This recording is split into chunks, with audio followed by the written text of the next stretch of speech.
Today we are starting with Python sets. Sets in a Python is like a normal set in mathematics. Now this is a set contain trains, right? Set is an unordered collections of items, right? We don't have any order.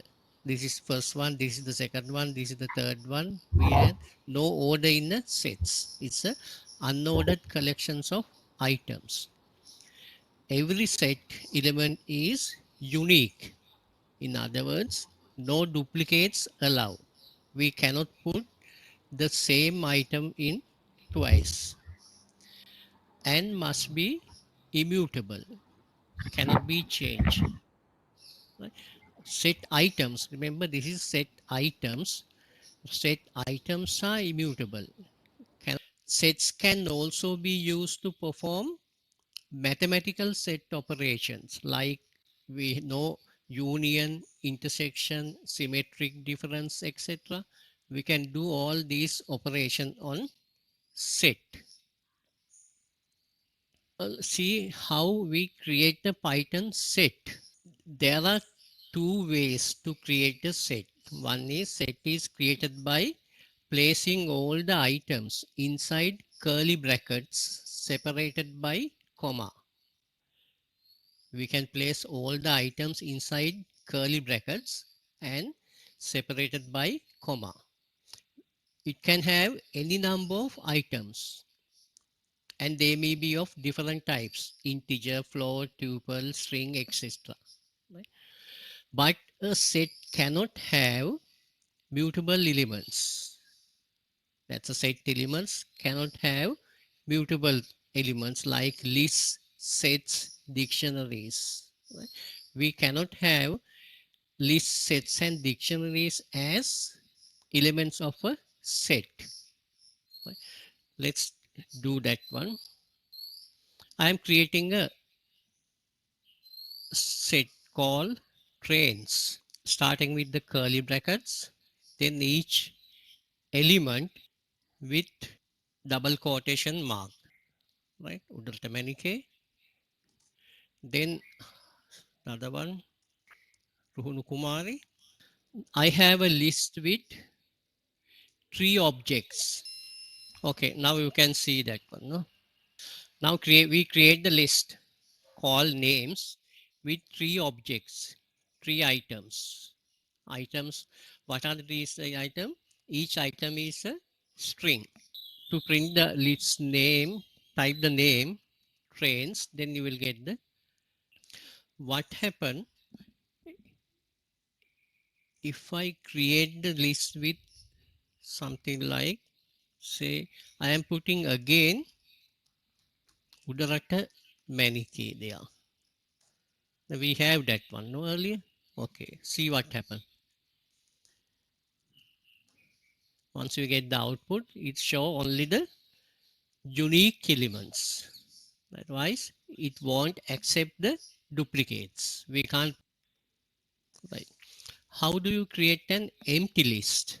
Let's try x equal empty curly brackets. It gives a empty thing, but not a set type. Type of x equal is a dictionary.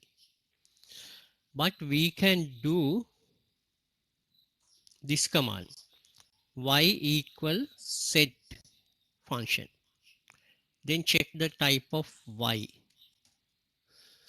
class of set. Creating a set called colors with the set function. Set becomes red, blue, green. Now we define a new set called colors. It will display blue, red, green as a set. The difference is we pass the list inside the set function and the list has been converted to a set. Right?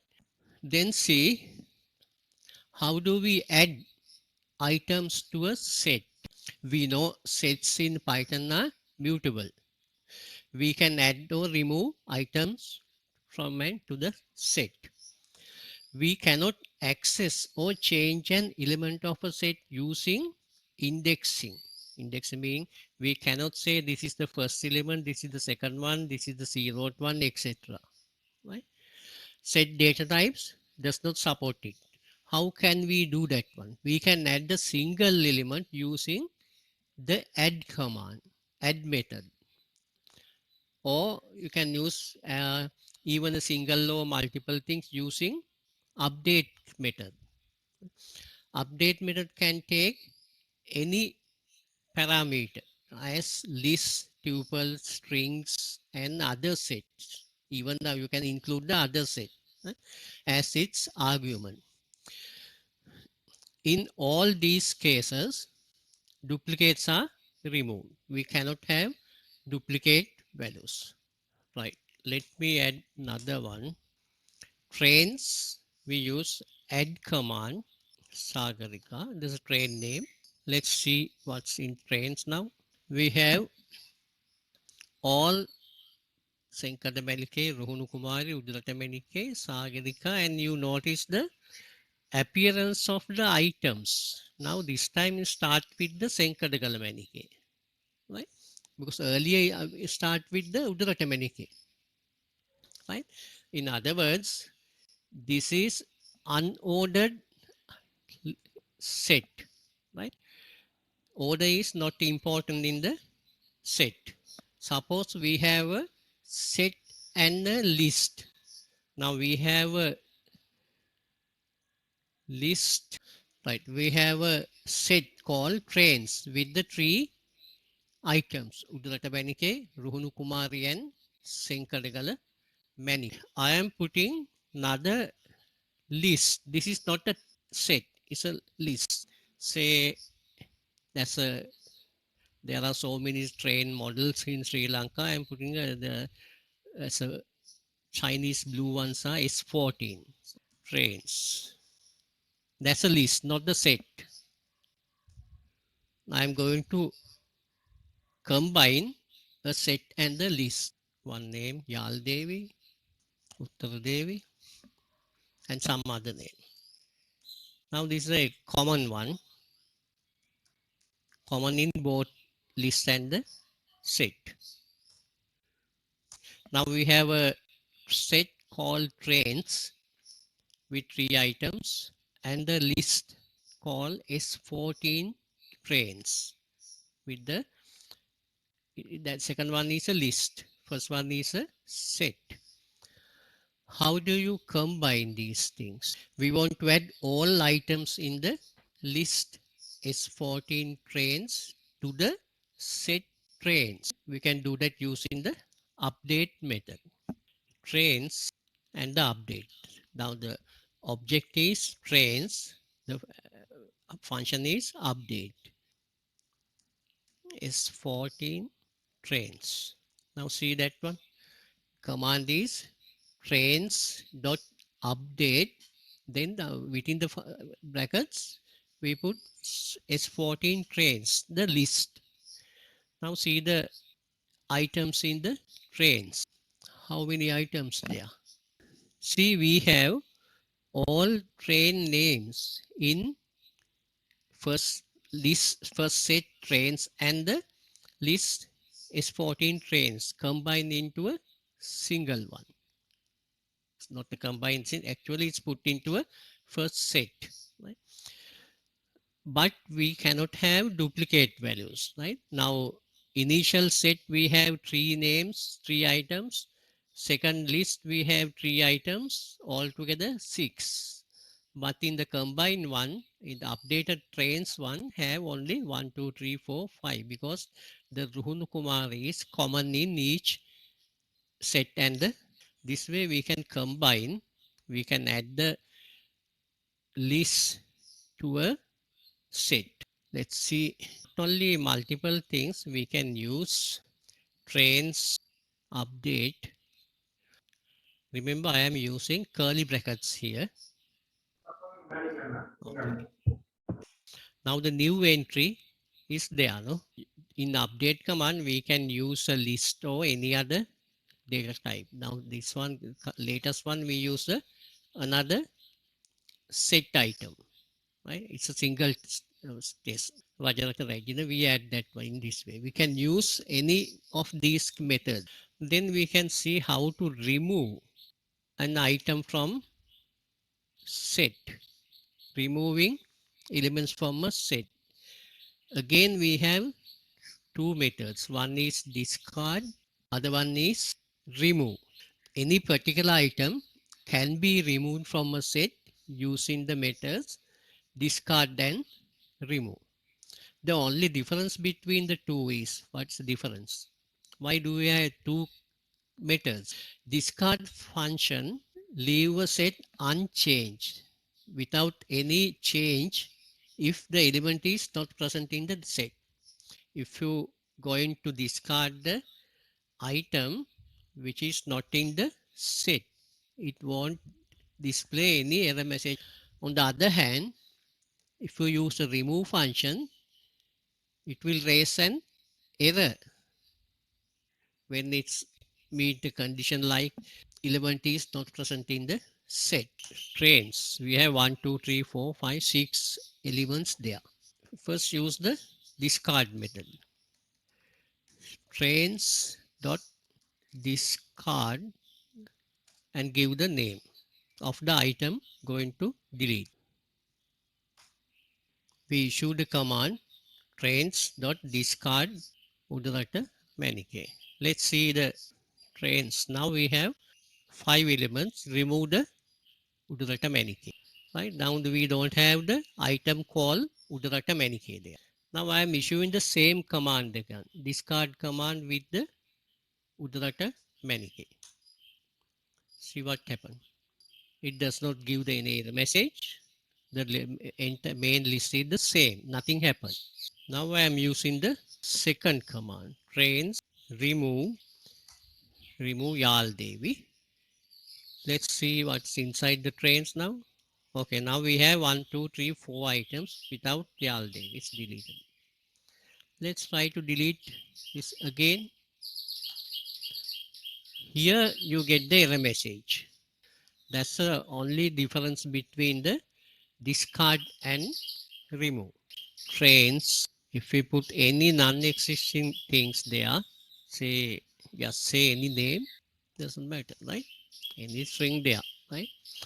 It gives error message because that particular item is not in the set. That's the way remove and discard functions methods are working.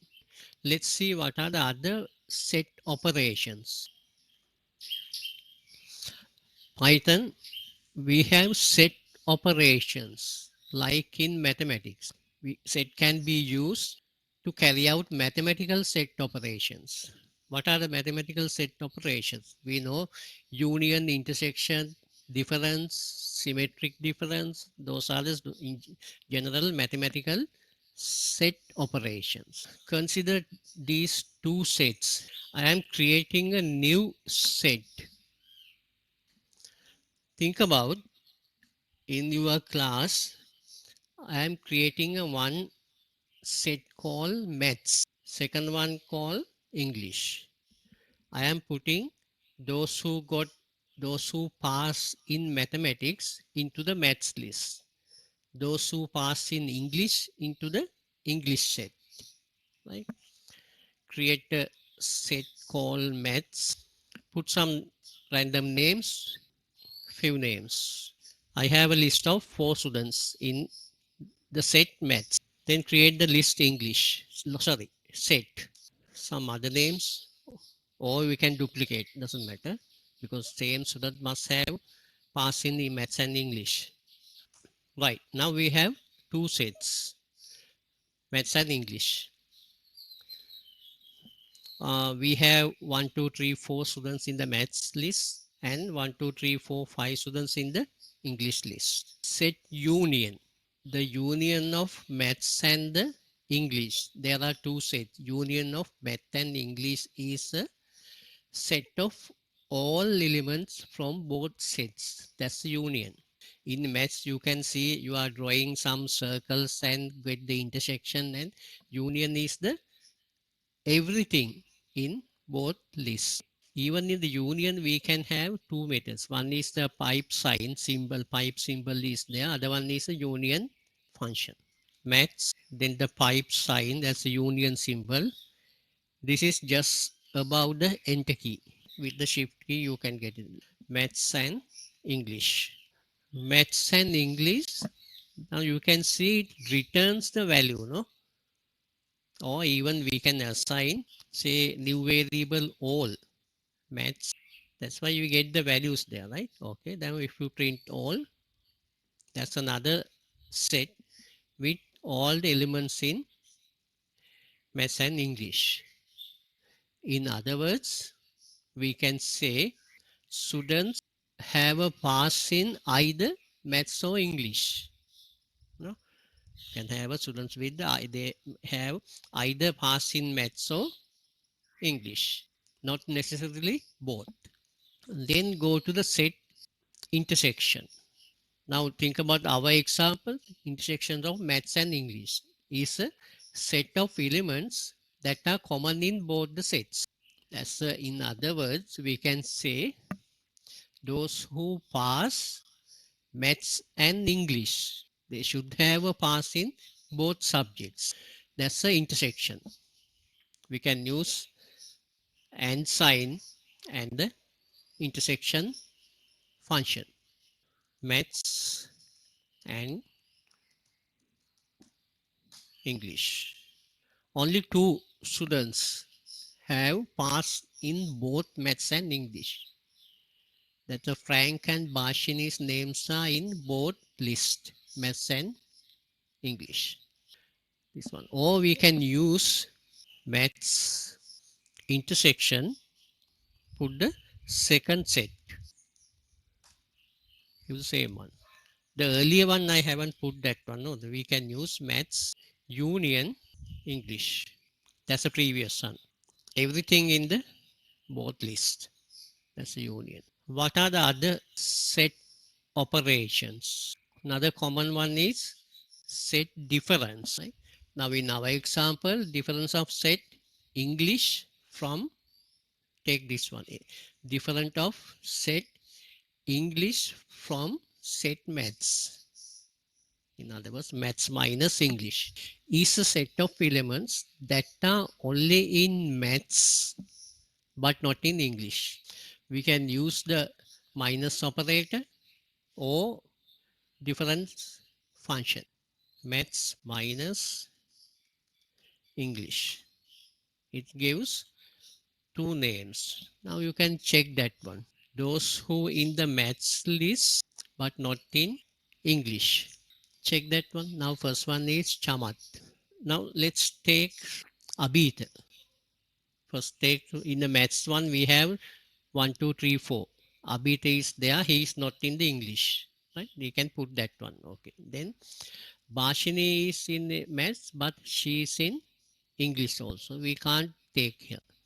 Chamat is only in maths. We can do that.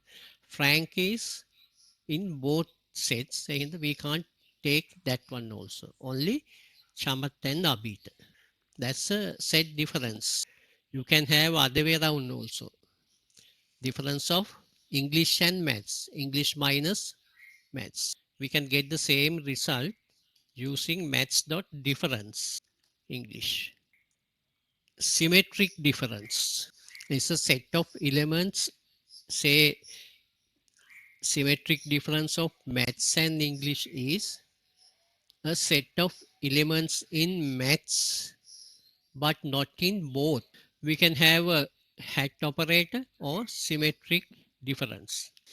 The condition is set of elements in maths but not in both. Right? That's the excluding the intersection. Now the intersection is Frank and Bashini. No, we cannot have these names. Now in the maths we have, now what are the common names are Frank and Bashini. We cannot have Frank and Bashini. They are right? All other names.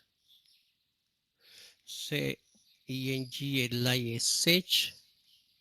Other way around.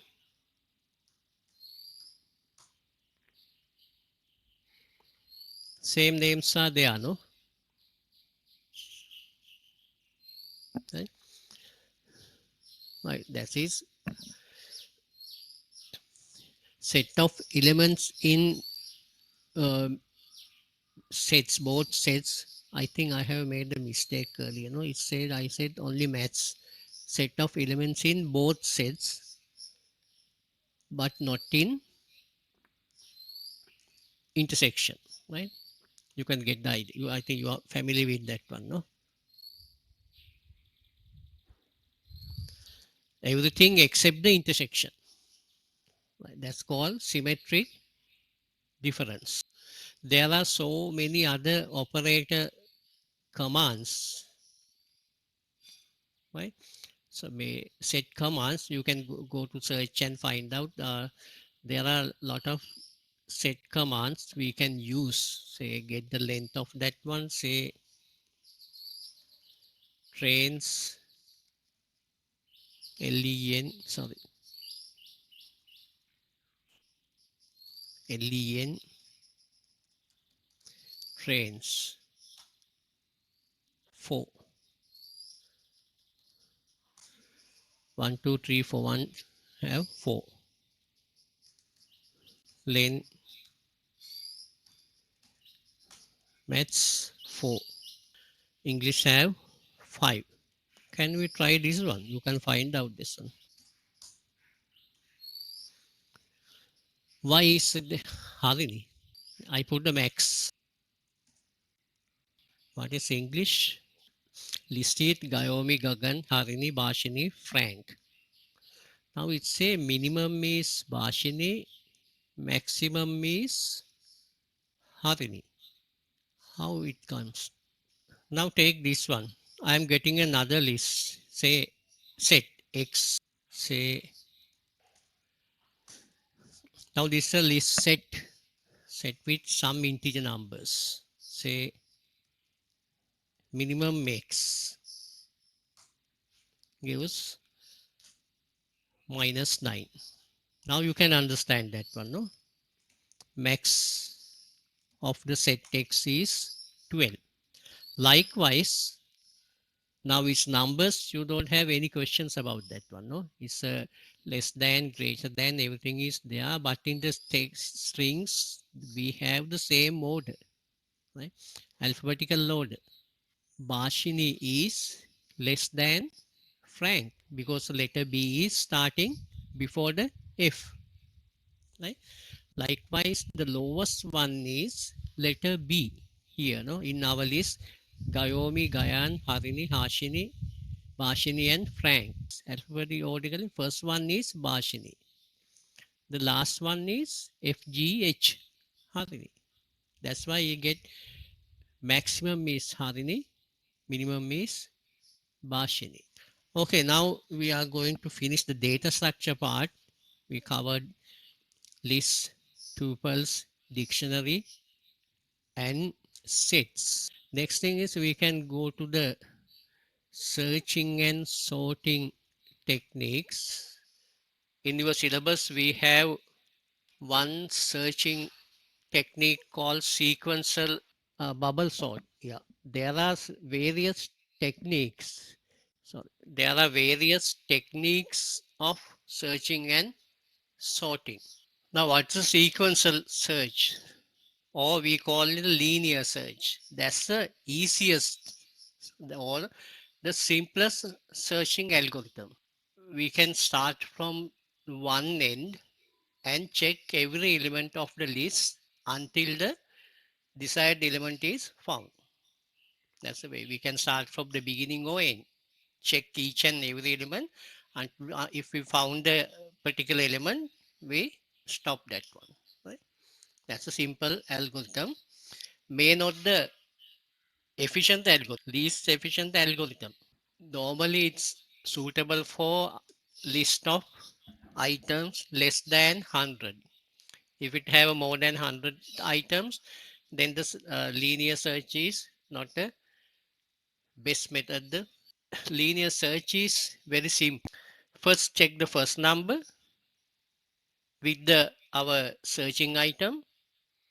If it is not the searching item, then go to the next one, right? And so on. We can write a simple for loop.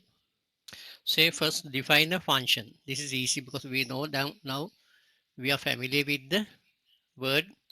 Define a function, say sequential search or whatever name. You can put the ABC or doesn't matter, right? Are putting a meaningful name. And we are passing the array list to be search and get the variable n, for n is the number of items in that list. Then we can easily may code that one. Another parameter, the item going to search x. Get the for loop for I in range, because we are starting with the 0th element and go to 1 before the last one, right? We in the last one we don't have an x item to compare. If we have 5 elements, we are searching the last one is 4 and the next one. Python range, it automatically gives the 1 minus 1 item, no, from the n. Say n is okay. In other words, it will search from 0, 1, 2, 3, x going up to n minus 1. If array ith element, that's I, know I is going from 0 to n, I equal x. If I equal x, the searching item, then we return the value I. We need the position of the item. Otherwise, return -1. What is this return -1? For loop is going from from 0 to n. If we found the number somewhere inside this range, it return I. Okay, and return to the main program. If the searching number is not in the list, then it goes from 0 to n at the end. No, for loop is going from 0 to n and finish. After that, return -1. In other words, if the return value is -1, this means item is not in the list. If the return value is any other number, say item is in the list in that position. In the main program, we define array, say example, give some random numbers, 1957. Let the searching item is 5. Or you can write the program to get the numbers from the user. After that, find out the n. That's the length of one, length of array. And we pass that value to the variable n. Then define a new variable called result. Result becomes, we are passing the function sequential search, pass the list array n and x. If we want to find out whether this number is within the list or not, first check with the if result is -1, this means item is not in the list.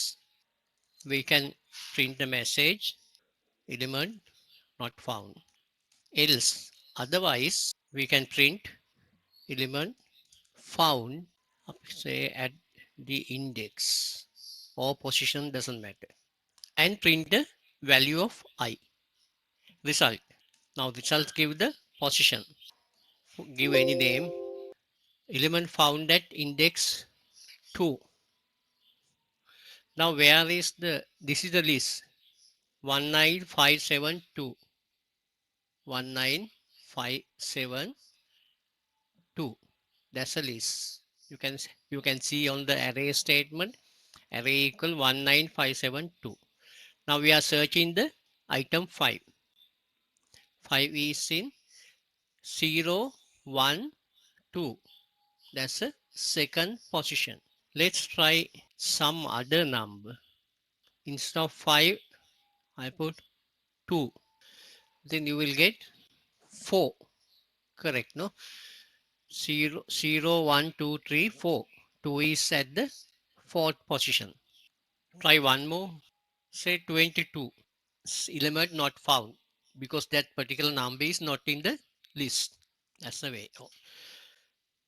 We can't say this is the most efficient way of doing that one. Even there are so many ways of searching. How do you search? You can take an example. You have a textbook with more than 1,000 pages. Now in a textbook, each page is numbered in an increasing order. Not like this list, no? This is a random list, not in the alphabetical order or numerical order. Right? Now, if this particular, take an example of any textbook. If you want to find out a page, one page, say book has more than 1,000 pages or around 1,000 pages, we want to find the 475, page number 475. How do you find? Are you going from first to end, first page, second page, third page, likewise? We don't need to go that one. If it ordered list, then you don't need to go to the linear search, sequential search. Right? How do you get the going to the particular page on the book? We randomly open the page. If that page is, say, we are going to find out 475, page number 475. The open page is 500. Then we can forget about the remaining parts after the 500 things. No, now we are considering only the left to the that open page, and we can repeat that one. Then we can again randomly open the page near to the end and find out, right? Likewise, each time you can remove the portion from the left side or right side. If you want to find out the page number 475, now we open the page with 500. Then we don't need to check 501, 510 or 900 or 1000. No, we can remove beyond 500 things, right? We can check only the before 500. Then if you print the, say, open the page number 400, then you can remove the 1 to 400 things. Now we have a very short, very small 400 then 500. Likewise, you can reduce the searching area, searching range each time. Normally this type of searching called binary search, right? We can divide into the entire range, entire list into a half. Each time we can divide into half. Likewise, there are so many searching techniques, right? Now, what is sorting? Bubble sort, right? What is bubble sort? What's meaning of bubble? We say normally bubble out something, right? If to put it something, it's to go to the like a bubble and goes up and we can remove that one. Now, bubble sort is sorting algorithm that each time it compares two adjacent elements, compare two neighbors each time and interchange or swaps them if they are not in the intended order. If our intended order is increasing one, when we are comparing two numbers, if the first number is larger than the second one, we swap in the numbers. If we are going to sort into a decreasing order, we will do the other way around. That's a method. Every time we are compare two nearby numbers and interchange. Take this example. We have a list with minus 4, 90, 0, 22, minus 18. Now the step 0, and actually we have to go sorting one in two arrays. First round, we are comparing each number and we bubble out the largest number at to the fine, to the rightmost item. First, we compare the first two numbers. If the second number is larger, we don't need to do anything. If the first number is larger than the second one, we interchange, swap in the numbers. In this case, minus 4 and minus 90 is the first one. We compare minus 4 is less than 90, then we don't need do anything. Then go to the I equal 1. We increase the I value 1. This time it will check, compare 0 first and the second elements, 90 and 0. Now 90 is greater than 0. Then we have to sub the elements, change position of 0 and 9. Then we have minus 4, 0, 90. That's I number 2. I becomes 2. That time comparing 0, 1, 2, second and third ones, 90 and 22. Again 90 is greater than 22. We will interchange. We change the position of 22 and 90 and go to the next step. Compare third number and the fourth one. Third number is 90, fourth one is 18. We compare both numbers. Again 90 is greater than minus 18. We will interchange the numbers. Swap the numbers, and now 90 is at the end. That means something like we bubble out the largest number at the end. This is the first round. Second round, take the list except the last number. In other words, this is unordered list. Unordered list is everything in the blue colors in the last line. Now you can remember that one, no? Starting from the first index, compare the first and the second element. If the first element is greater than the second element, they are swapped.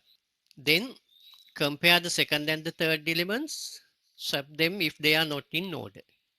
Continue until the last. Then the same process goes on for the remaining iterations. Now step equals 0, then we can go to the step equal 1. Now step equal 1 is something like this one. Now the first list is the what's come in the last at the previous screen, right?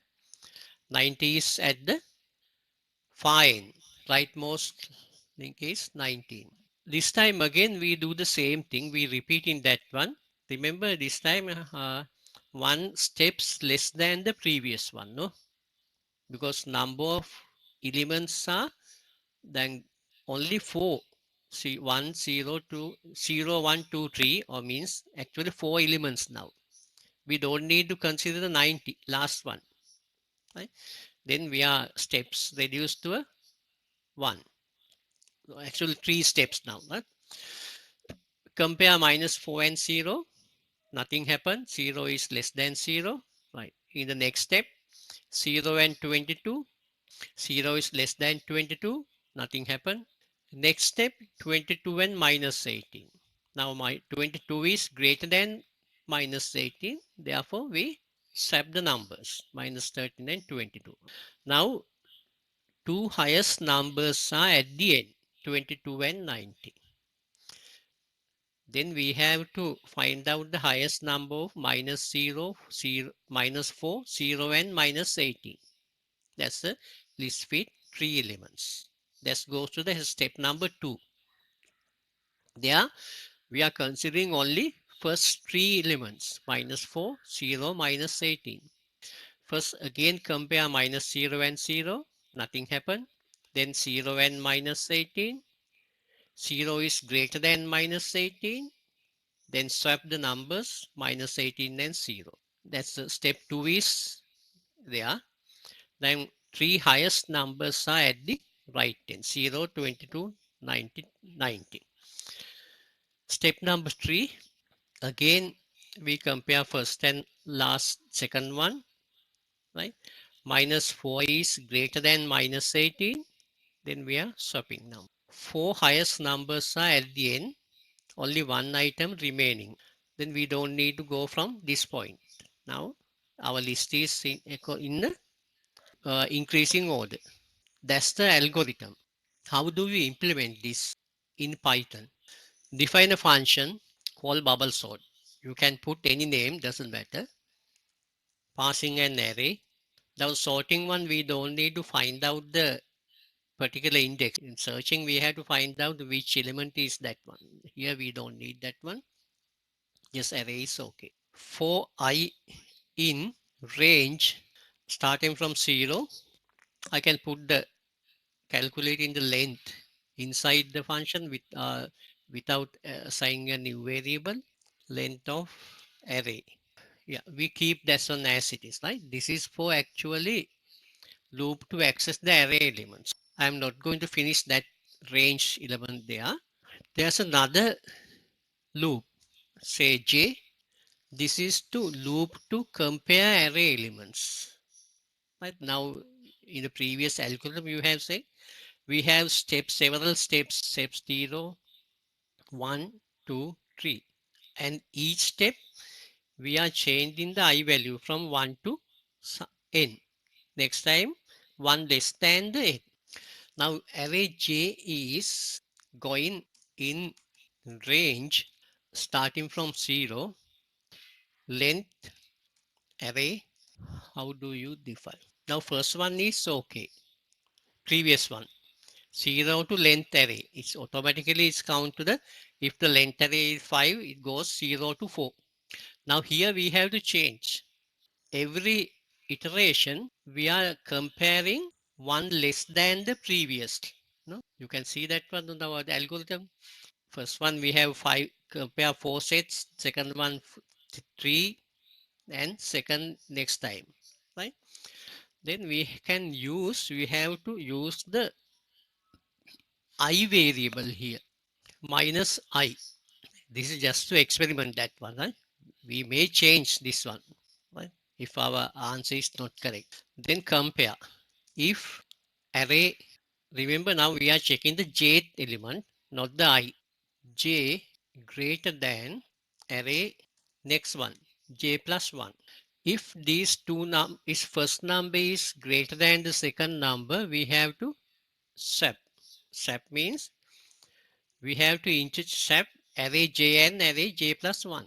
We want to interchange if we are swapping x and y, there are two ways. In other languages, we can say get the temporary variable, assign the x, then y becomes x becomes temporary variable.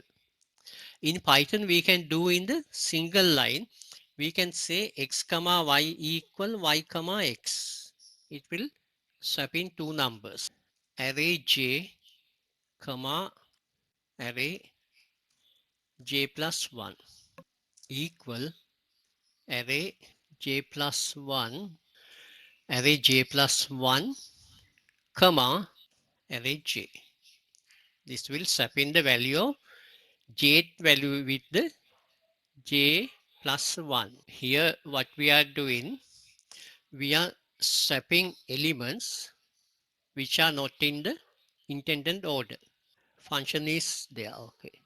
Main program, my list equal minus 4, 90, 0, 22, minus 18. Then call the function bubble sort and pass the list. After that we can print and say sorted array in ascending order. Sometimes you may need with the descending order, then the procedure is the different. Next line I print the list, my list, gives error message. List index out of range. If you can run the dry run, go to the algorithm and find out that this here, the second one, we have to, this is go beyond the n, right? That's why we had to put the minus, we have to get the one less to the n, right? This is first one is I, second one is 1. We calculate the length of the array and minus deduct the value of in 1 minus 1. Let's see. Okay, now it gives the sorted array in ascending order. Minus 18, 4, 0, 22, 90. Should be okay, no? When you are coding a program, we can try with several lists. Now, for example, this is a very limited one, no? 0, 1, 2, 3, 4. Actually, 5 numbers there. Sometimes you may have to sort more than 1000 numbers. Then we have to think about the efficiency. We can write the code very easily, but the efficiency is less. We have to find out whether the giving the right answer is not enough. We have to find out whether this program is efficient or not. Otherwise, it will wasting the computer time and our processor time, everything, and the delay. If it's a large set of numbers, say 1000, 10,000 numbers there, then it will take some time to calculate that. We have to think about the efficiency of the algorithm. Let's see. Now here, there are several steps. This is step 0, step 1, step 2, step 3.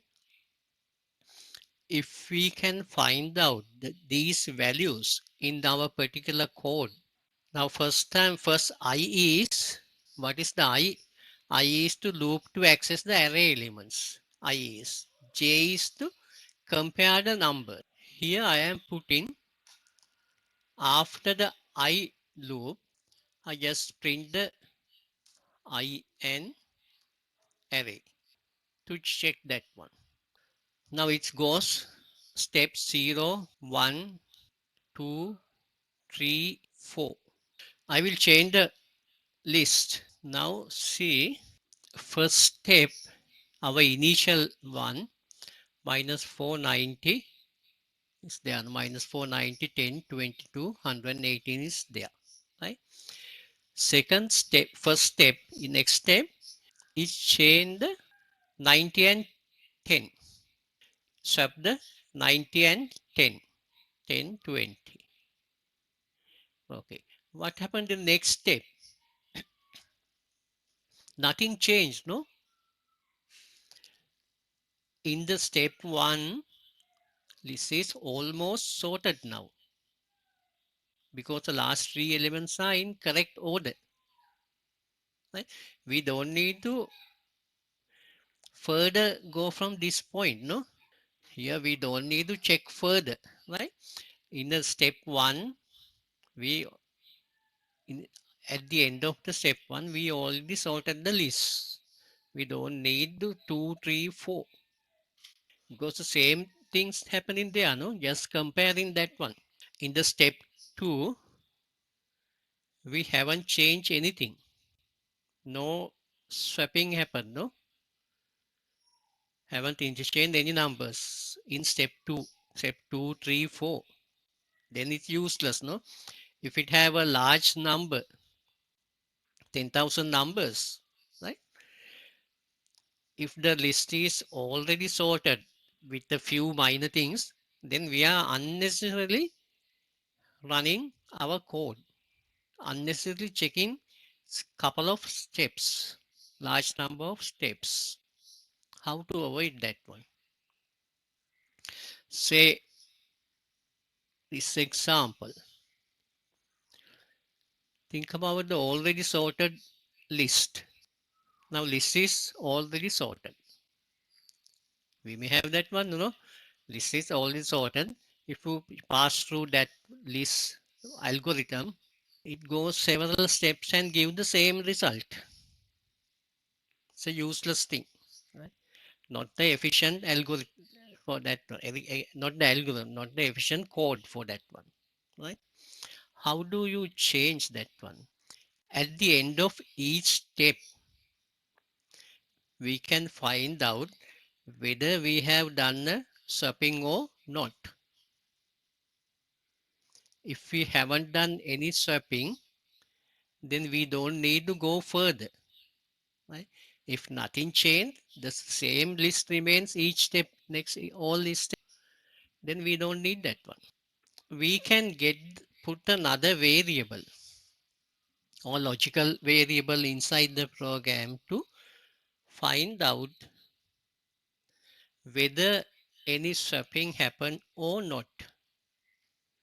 And if we haven't any swapping there, we stop the for loop. How do you implement that one? The flag, we define a variable called swap. Initially assigned false. No swap in there, right? This is the place where swap the numbers, right? If first number is greater than second one, then we are swapping the numbers. Okay, then we can change swap equal true. That's a logical variable. False and true are there. Swap equal true. How do you change that one? Then we have to implement if swap equal false, we don't go beyond that point. How do you implement that one? In other words, we can say if swap equal false, then go back to the main program. If not correct, then we can change. If let's see any errors, do the same thing, no? Okay, nothing happened because we put the this one in the after the loop. We can put it inside the first loop. Now the same list minus 4, 5, 10, 22, 118. It gives pass only one step and find out there's nothing happened. No changes there. It won't go 1, 2, 3, 4 like previous. Say minus 10. This time minus 0, 1, 2, 3, 4. Again something wrong there, no?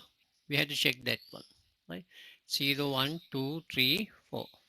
Because some additional loops are there. Now it doesn't give the correct answer. You can do it as an exercise. It's a very simple thing. Trains, I can put, say, we can have for loops in the list also, so sets also in command.